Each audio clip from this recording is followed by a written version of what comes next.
Massengo, vous ne l'avez pas arrêté, et pourquoi il n'est pas en prison? Nous étions en train de faire la traçabilité. Vous voyez, ces documents-là ne nous ont pas été donnés ou remis par M. Massengo lui-même. Oui, donc maintenant... Nous les avions trouvés par nous-mêmes. Donc maintenant, M. Massengo est bon pour la prison alors? Maintenant que M. Massengo, puisqu'il gesticule partout en disant que moi je veux lui arracher son terrain, non, c'est pas mon problème. C'est pas vous qui voulez arracher son terrain.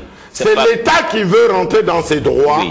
Pour reprendre ce terrain. Bon, oui, monsieur, ce terrain n'appartient pas à M. Massengo. Voilà. Comme je vous ai déjà dit, oui, je comprends, vous me posez la même question plusieurs fois. C'est normal. Je vous ai déjà dit, pour les gens comme M. Massengo a déjà lui-même saisi la commission de lutte contre la corruption, la concussion et la fraude, eh bien, nous, reconventionnellement, par reconvention, l'État va demander à cette commission, en tout cas, d'instruire le dossier de Massengo qui est faux. Il a obtenu un titre foncier par la fraude. Eh bien, la commission devrait s'en saisir pour envoyer ce monsieur-là en prison. Parce que c'est à cette commission de saisir... Monsieur Mabiala, attendez un instant. Le parquet de la République. Cette commission a déjà fait le travail. Non. S'il ne l'a pas fait, ça veut dire qu'il n'y avait pas de substance. La commission... À moins que vous voulez me dire ici que cette commission, peut-être M. Lamingele, ne connaît pas fait son travail. Je ne sais pas. C'est pas moi de juger les gens. Bon, autre chose, mais je vous ai dit que vous êtes bien... Il ne revient pas de juger les gens. Bon, vous avez votre ministre... Bon, cette commission, c'est nous qui allons fournir... Oui, vous allez fournir tout ça. C'est une importance capitale. C'est nous qui allons fournir le caractère faux de tout le dossier de monsieur Massengo Abel. Bon, donc vous voyez, donc avant, il n'avait pas la commission n'avait pas toutes ces informations. Mais est-ce que M. Massengo, vous croyez que M. Massengo peut servir à la commission des documents qui vont lui rendre la vie difficile? D'accord, je vous pose une autre question. Il a tout caché. Demandez à M. Massengo. Je lui demande pas. Où est son acte d'achat? Et à combien avait-il acheté le terrain? Bon, l'autre question... Or, la vente, suivez-moi. La vente, c'est quoi? Vous avez déjà parlé, monsieur le ministre. Vous avez déjà expliqué la vente. Oui, explique. Bon, je vous laisse. La vente, c'est quoi? La vente, c'est deux parties, le vendeur, l'acquéreur, qui s'entendent sur le prix et sur la chose. Mais ici, c'est une liquidation. C'est vrai, c'est une liquidation, mais les biens de la liquidation sont vendus, messieurs. Oui. Donc c'est une vente. Bon, c'est une cession. C'est une cession, mais monsieur. Voilà. Bon. Et donc même l'État a réalisé la cession. Je vous ai montré. Vous m'avez montré. Vous m'avez montré. Voilà. Oui, voici l'acte devant. Vous m'avez montré. Vous m'avez montré tout ça. Et le notaire, le notaire qui a réalisé cet acte-là, il est encore là, Salomon Louboula. Notaire. Il est encore là. Il est encore là. On va le voir. Bon, voilà. Ce que je voudrais vous poser est que M. Chimbambela, visiblement, il ne connaît pas le dossier, comme vous avez dit. Mais il ne connaît pas le dossier. Il a dû être induit en erreur. Il connaît la pêche. Vous savez, M. Massengo, je lui dis toujours de venir me voir à mon bureau. Il vient jamais. Il vient jamais. Il préfère écrire. Voilà, il a écrit au président de la République. Il croit qu'en écrivant au président de la République, il va avoir raison. Non, pas du tout. Pas du tout. Bon, parce que le président ne va pas cautionner la fraude de M. Massengo. Okay, autre question. Il a écrit, mais laissez-moi vous dire. Oui, il a écrit au secrétaire général de mon parti, Parti Congolais du Travail. Oui. Bon, il croit que là-bas aussi, mon secrétaire général va lui donner raison, alors que le dossier technique est là.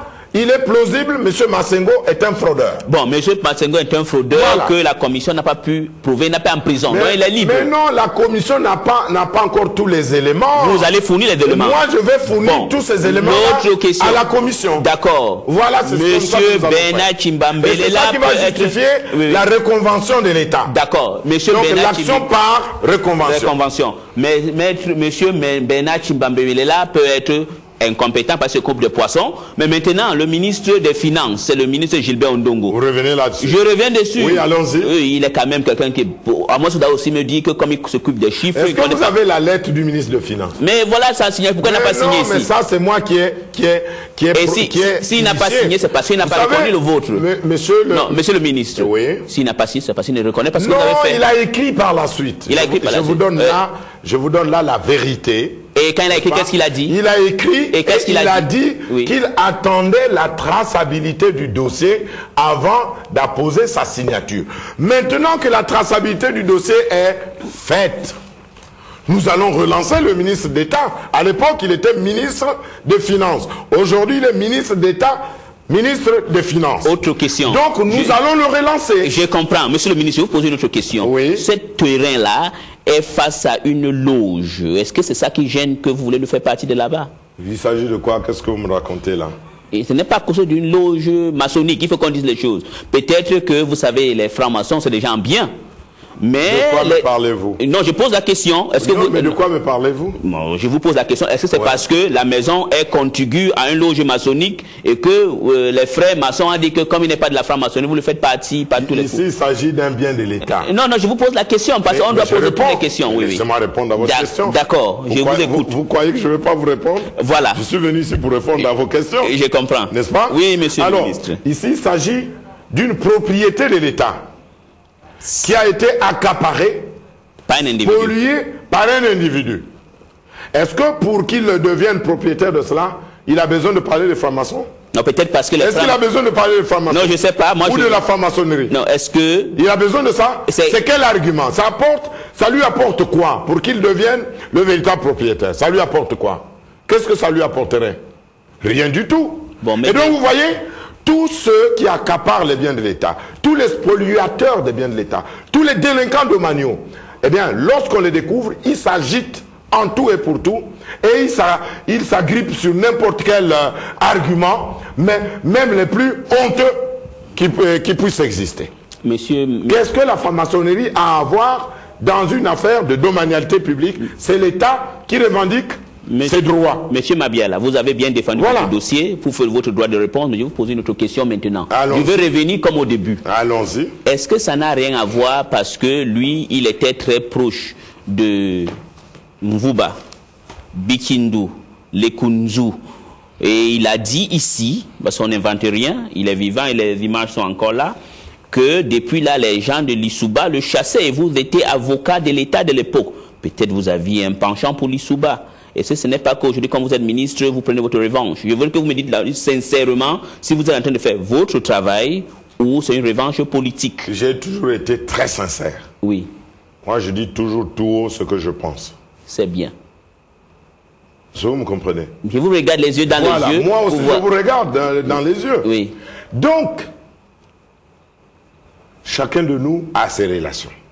Si Masengo est l'ami intime du ministre d'État Mvuba, et l'ami intime du président Lekunzu. Moi, je l'appelle le président Lekunzu parce que il était le président du groupe parlementaire de la majorité présidentielle, alors que moi, j'étais le porte-parole de ce même groupe.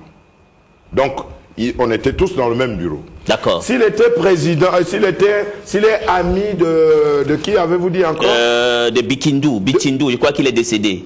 Oui, paix à son âme, c'est le président Bitindu. Mais ce sont là ses relations.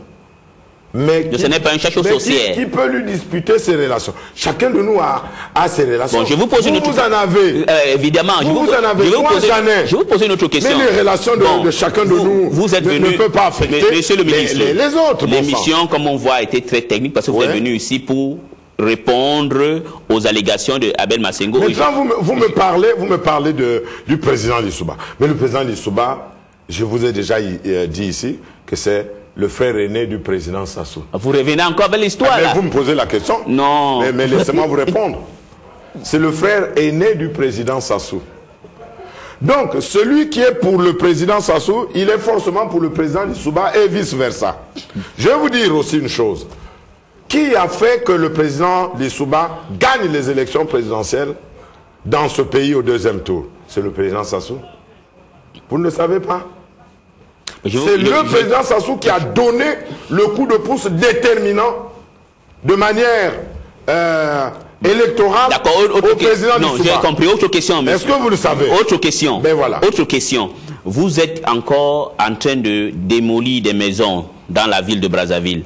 Est-ce qu'en faisant ça, parce que ça n'a plus rien, moi je suis content que vous êtes venu, vous avez le courage de venir répondre et j'en suis fier. En tout cas, je vous encourage, parce que c'est bien, c'est quand même... vous cassez les maisons que vous détruisez. Est-ce que ça ne va pas? Vous voyez, par exemple, vous avez un chapeau de cowboy. Ça, c'est une bonne chose. Et chez nous, aux États-Unis, c'est une bonne chose de porter votre blouse. En cassant les maisons comme on voit là, est-ce que vous ne mécontentez pas les gens?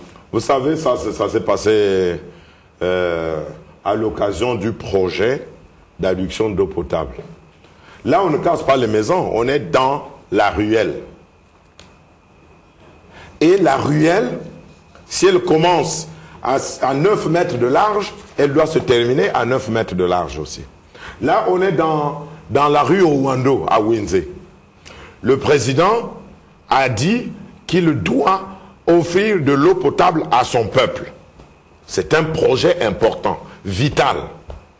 La Banque mondiale, en partenariat avec le gouvernement congolais, a disponibilisé les moyens financiers.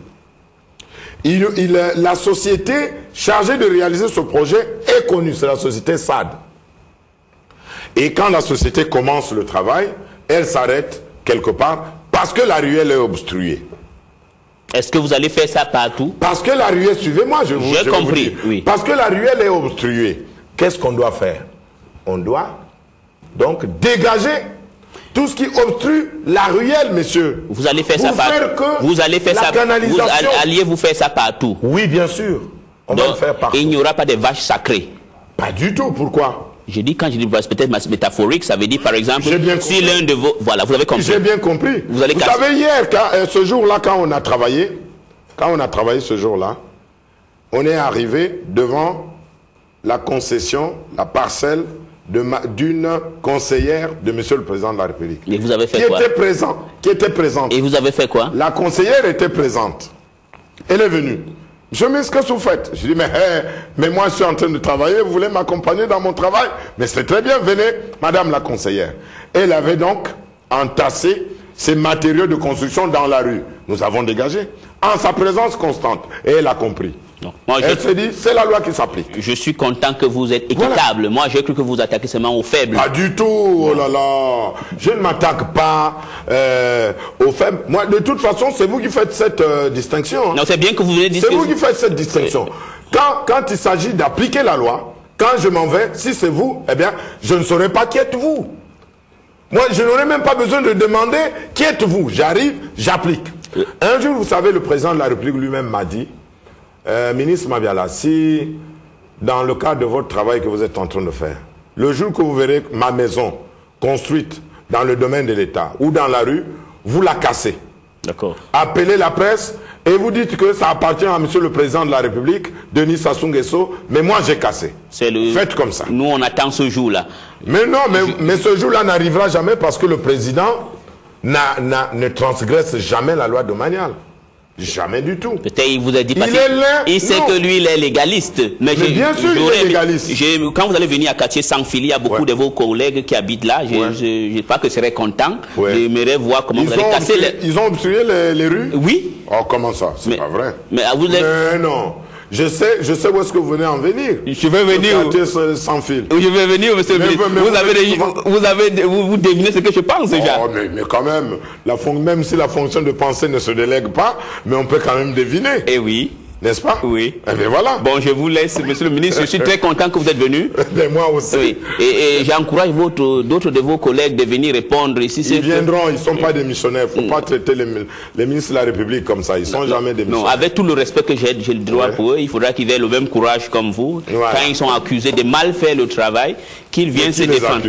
Oh, la population, monsieur le ministre. Attention, ça peut être vos propres intentions. Non, il y a beaucoup de choses. Vous voulez que je commence à dire ce qui se passe? Non, je n'ai pas besoin de ça. Voilà, bon, monsieur Mabiala, c'est un honneur de vous recevoir une fois de plus. Merci. Et j'espère que vous avez le soutien de tous vos collègues pour que vous faites le travail de la République. Voilà, nous allons vers la fin de notre émission.